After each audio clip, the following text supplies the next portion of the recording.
আমাদের জ্ঞান একেবারে কম, এই জ্ঞান নিয়ে আমরা বড়াই, কত বড়াই করি, জ্ঞানের কত বড়াই, গর্ব অহংকার, কত গরম আছে না নাই? আহা, কি জ্ঞান আছে আপনার? কি জানেন বলেন? ভবিষ্যৎ জানেন? কালকে কি হবে জানেন? তো কি জানেন আপনি? কালকে কি হবে এটাই তো জানি না, এখন কি হবে তাই জানি না, পিছনে কি করছিলাম এটা মনে রাখতে পারি না।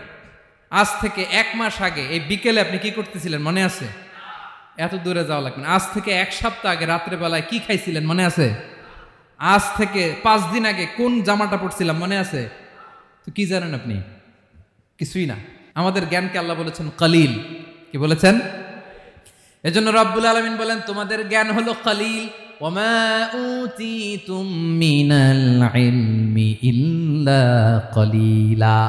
একেবারে যত সামান্য জ্ঞান আমি আল্লাহ তোমাদেরকে দিয়েছি, আসল জ্ঞান ভান্ডার এক